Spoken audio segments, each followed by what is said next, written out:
I just wanted to do the thing where I come in from off camera. I just see everybody else do that. And also, I see everybody else use a prop. This mic's not attached.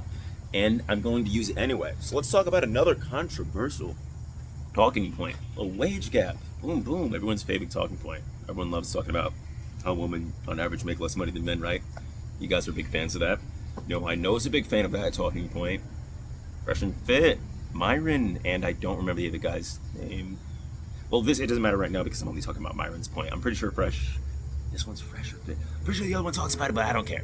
So, I'm just gonna, real quick, I'm just gonna roll his clip, see what he has to say, and then I'm gonna say my piece after that. Gap is a myth between men and women. It's a silly thing. It typically states that women earn about 80 cents on the dollar that every man earns. Here's the problem with the wage gap myth. It just accounts for all working men versus all working women. It doesn't account for degrees held, careers held, the experience, and a multitude of other factors that hours worked. It doesn't account for agreeableness, which is obviously a very important trend, because when you're more agreeable, you're more likely to accept the wage they give you versus fighting for higher wages. So the reason why men get paid more, right, than women typically is because of choice. Men work more hours, they work more dangerous jobs, they work jobs that pay more money. In general, men are way more willing to take risk, and they go into career fields that make more money. Women are not interested in STEM, science, technology, engineering, and math. Women are more interested in social type work. Okay, that's enough of that. That's enough of that. Okay, so we heard him, right? Basically, I feel like you guys are far away. Bring it in. Come on, let's get close. Let's get personal. So basically, that's talking point. Two things. Feminists say wage gap is about 83% on the dollar for every man. Women make 83 cents on the dollar. Women make 83 cents for every dollar men make. God, should have been easier. But the problem with this stat, this statistic, this data, is that it doesn't account for a bunch of things that you just listed. Now I'm like, wow, is that true? Really? Now you can guess by the way that I'm phrasing this curious, Quentin, that I don't think it's true, because that's the whole point of this type of character. I just googled the first source. So when you look up the wage gap, like say, here's what a lazy left-leaning person would do. Look up, what is the wage gap? What even is it? What are we talking about? Why are we making less money? First thing, I was gonna screenshot this article here. It talks about the differences in working hours, differences in working industries, differences in experience level. It talks about a bunch of the things that he mentioned. Like, we're talking about the reason for the wage gap.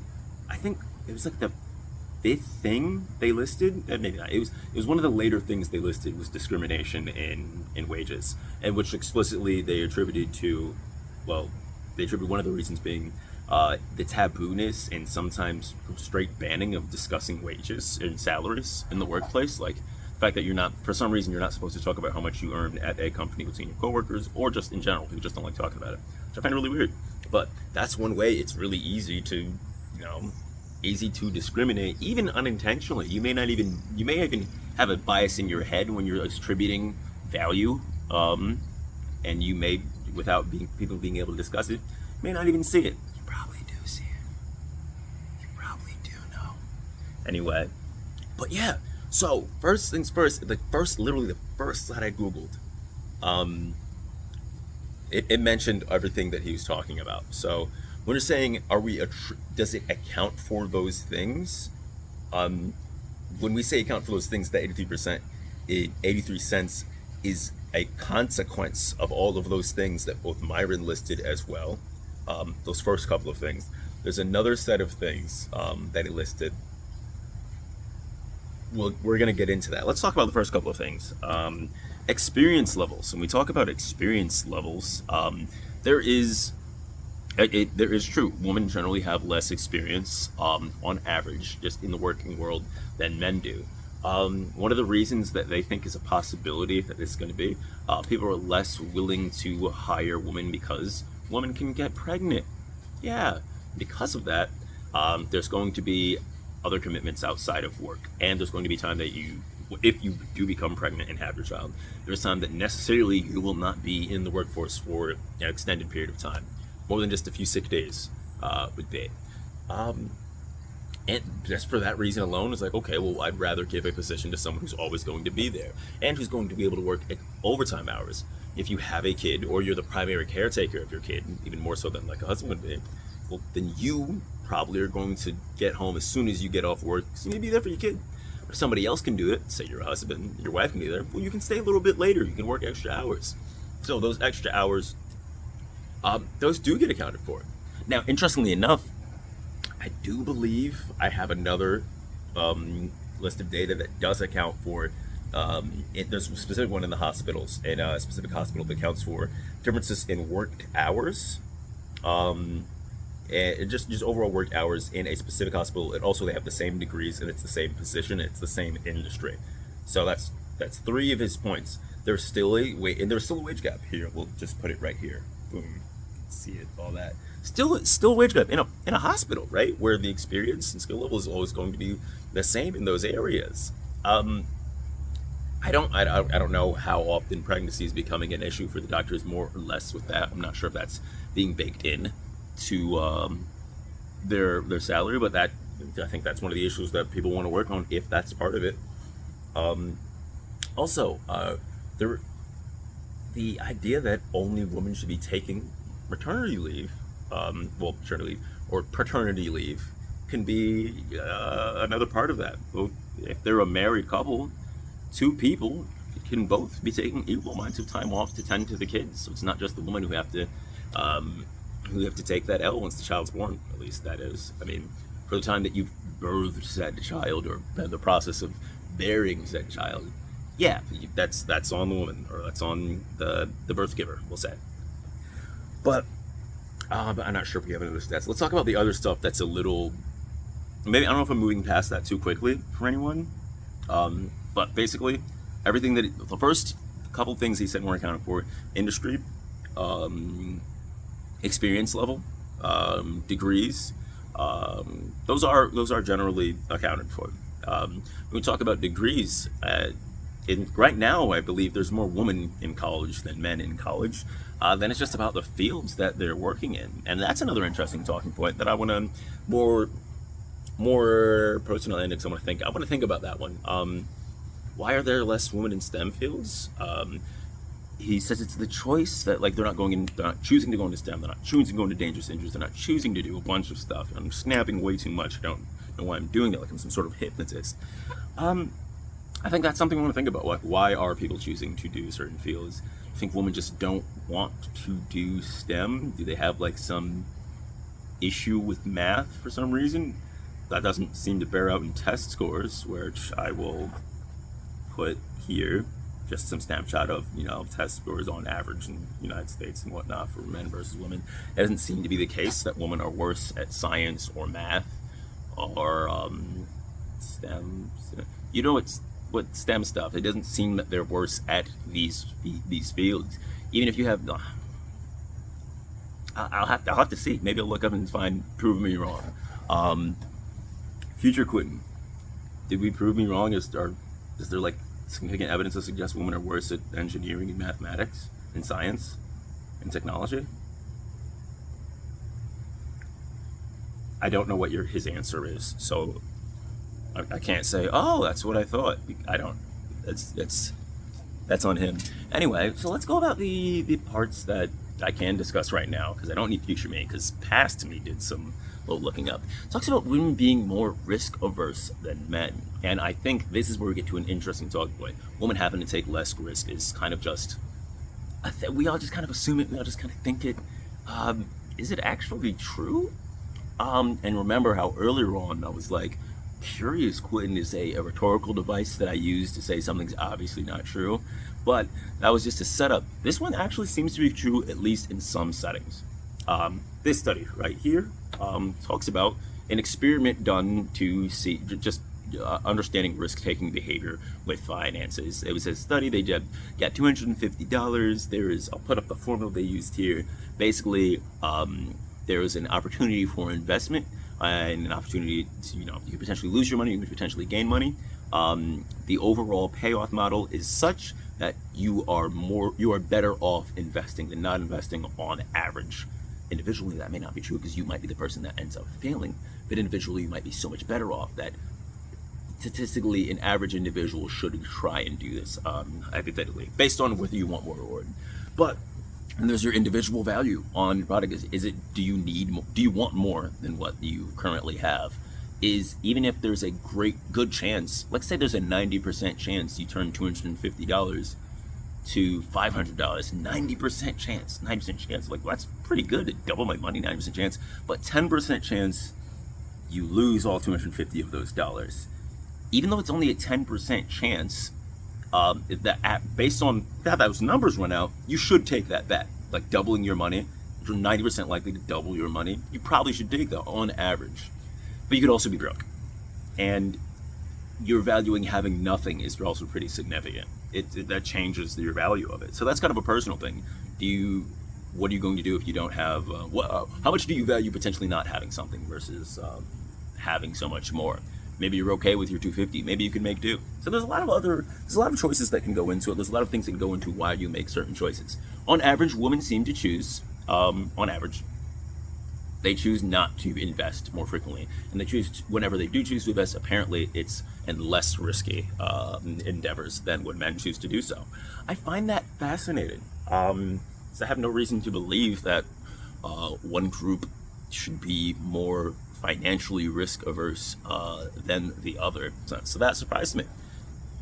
1 point, Myron. You go, red pillars. You figured it out.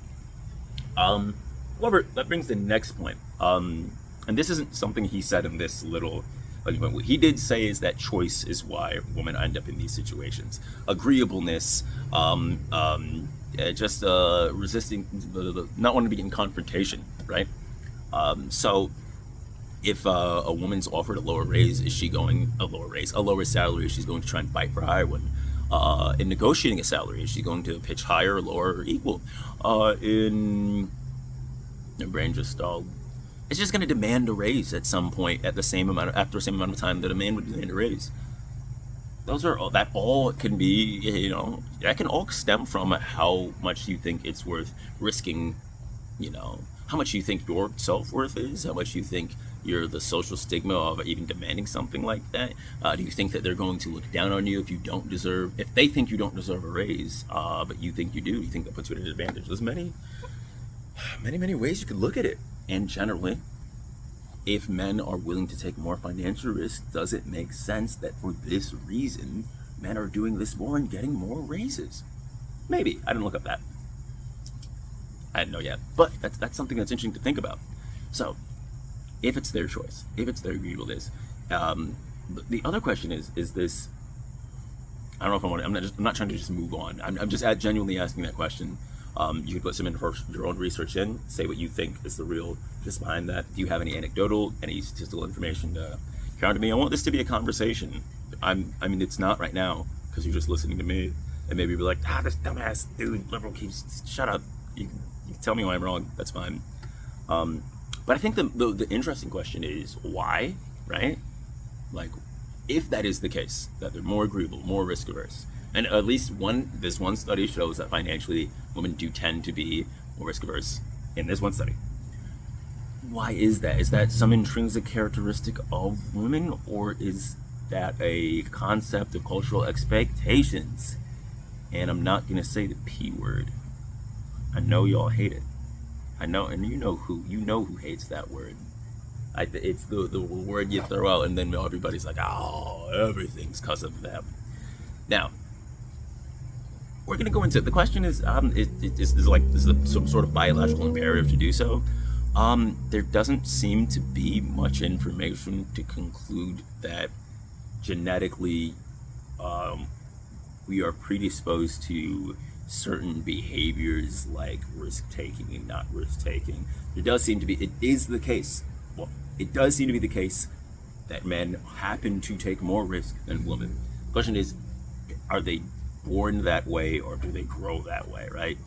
There's a study, put that one up here now, the name of it, and you guys can look it up. All the sources you've probably seen, they're all down low. This one had an interesting talking point because they took a village where there was girls from a village in which it was a matriarchal society. I think is the name for it. It's in there. You guys can read it and see it. Basically, women were the dominant decision makers and figureheads in this area, and the little girls seemed to behave similarly so. The little girls were more risk-taking, more assertive, maybe you'd say aggressive, than the boys in this society. That's just how they function in this group.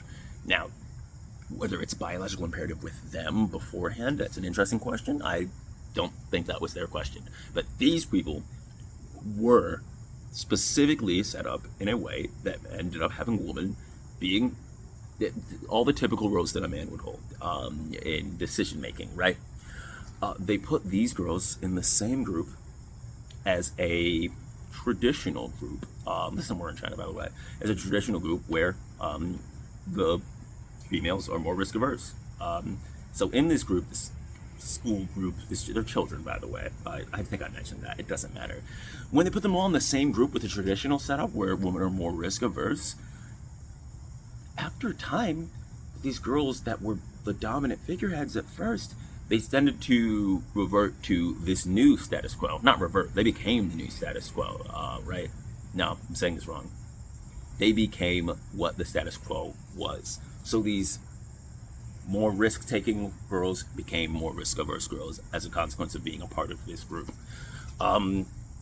So the conclusion from that person, again, you can read it, but generally it's like it makes you question how much of it is biological, because these people just changed. These people were a certain way, and it changed once they entered a new group. Seems like cultural influence when it comes to risk-taking behaviors, at least for that duration of while you're in said group, is a very, very important factor, at least in this one study. Like, I know, I'm going to say it's a study, and both times I said it's a study. This doesn't mean this is the consensus. That's just a thing to lead your thoughts. We're going to stop it soon here. I don't like to get up past 20 minutes, so we are going to wrap it up. That was weird. In this setting, and maybe many others, if women are expected to be agreeable, or taught to be agreeable, or told to be agreeable, told to be risk-averse, told to be respectful in ways that you wouldn't expect a man to be respectful, maybe it's not like this is just women are choosing to do certain things. Maybe women are being influenced to do certain things, and someone telling them not to, likely other women. Probably this isn't me talking to women telling you guys to be less. That's not. I'm talking to dudes talking to y'all. I'm telling them that maybe y'all want to talk to them actually and have me shut up. Point is, dudes, if you think that you have women understood at a biological nature, you're probably wrong, because I don't think that most psychologists think that we have behaviors understood. Just from some start looking up, do some more research. I'm going to keep doing more research, and you can send me your research, and I'm sure there's someone's going to send you their research. Really, it's all. And another story. Look, wage gap. It's not like it's a myth. But all of the factors, these factors are weighed into this. Like, people are doing research to try and answer these questions. We're not just saying patriarchy bad. It's not it. Cool. I'm gonna wrap this up. This mic isn't working. Again, it's a prop. If you like what you heard, leave a like. If you don't like what you heard, I'd like if you didn't dislike it. Please, I'm just a little soy boy, please. Okay, I'm just kidding. Yeah, no, you can leave a dislike. If you dislike what I said, I'd prefer you to talk in the comments, talk about why. But, it's easy to leave a dislike. I get it, I understand. And when I see it, I'll try to analyze what I can change and try and learn from it. Try and be better. But that's all. I'm gonna talk to you.